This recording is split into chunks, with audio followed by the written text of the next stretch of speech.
اعوذ باللہ من الشیطان الرجیم بسم اللہ الرحمن الرحیم۔ قل کہہ دیجئے، ہلما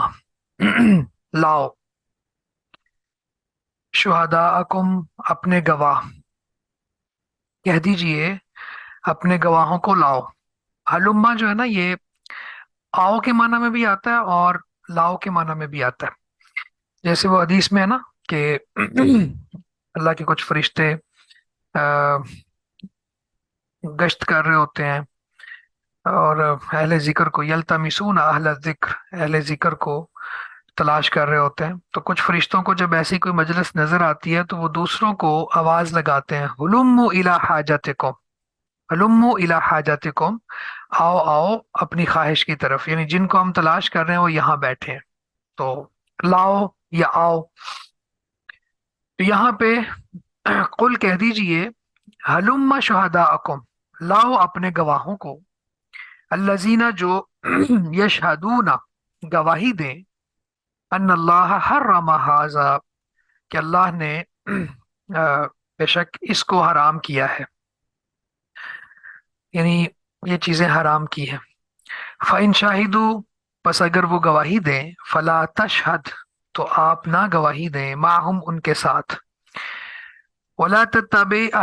ولا تتبع، اور نہ آپ پیروی کریں اور نہ آپ بات مانیں، اہواء،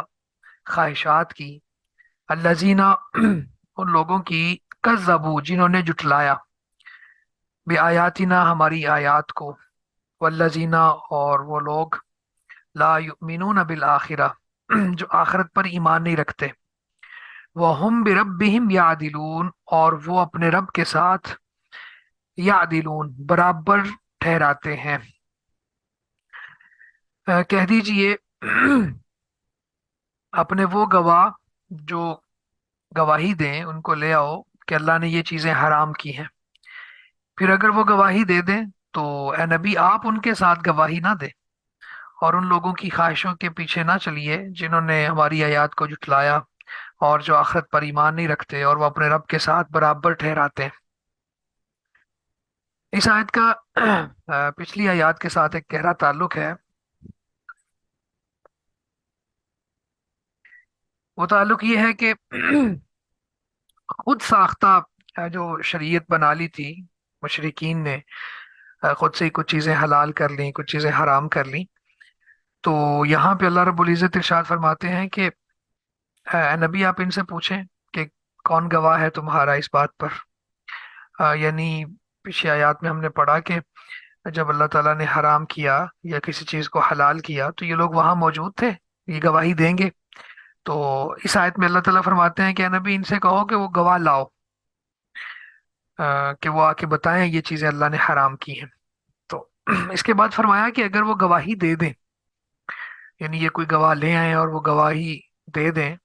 تو پھر آپ ان کے ساتھ گواہی نہ دیں، کیونکہ آپ کے پاس دلیل وہ نہیں ہے کہ جو لوگ گواہی دیں کہ یہ حلال ہے یہ حرام ہے، آپ کے پاس دلیل وحی الہی ہے۔ تو یہ ان کو شرمندہ کرنے کے لیے اور ذلیل کرنے کے لیے اللہ رب العزت نے بات ارشاد فرمائی کہ تمہارے گواہوں کا بھی اعتبار نہیں ہے، یعنی اے نبی آپ ان کے ساتھ پھر گواہی نہ دیں۔ یہ کیسے ہو سکتا ہے کہ آ، وہ جھوٹ کی گواہی دے رہے ہیں تو آپ بھی ان کے ساتھ شریک ہو جائیں، حالانکہ آپ کو پتہ ہے کہ حلال حرام کا اختیار اللہ کے پاس ہے اور وہ وہی کے ذریعے آتا ہے۔ تو اس لیے آپ فلا تشہد معہم، آپ ان کے ساتھ گواہی نہ دیں۔ اور وہ لوگ جنہوں نے ہماری آیات کو جھٹلایا اور آخرت پر ایمان نہیں لاتے اور اپنے یعنی رب کے ساتھ برابر ٹھہراتے ہیں، یہ تین جرم کا ارتکاب کرنے والے، ان تین جرموں کا ارتکاب کرنے والوں کی آپ بات نہ مانیں، ان کی خواہشات کی پیروی نہ کریں۔ پہلا جرم ہے آیات کی تکذیب، یعنی آیات الہی کی تکذیب۔ تو اس سے بڑی تکذیب کیا ہو سکتی ہے کہ بندہ اللہ کی حلال کردہ چیزوں کو حرام کر دے، اور اسی طرح سے آخرت پر ایمان کا نہ ہونا۔ تو چونکہ یہ ارکان ایمان میں سے ایک بہت بڑا رکن ہے، اس کے بغیر ایمان مکمل ہی نہیں ہوتا، مکمل کیا ایمان کاؤنٹ ہی نہیں کیا جاتا۔ تو ایسے لوگ جو آخرت پر ایمان نہیں لاتے ان کی بات آپ کیسے مان سکتے ہیں، ان کی خواہشات کی پیروی کیسے کر سکتے ہیں؟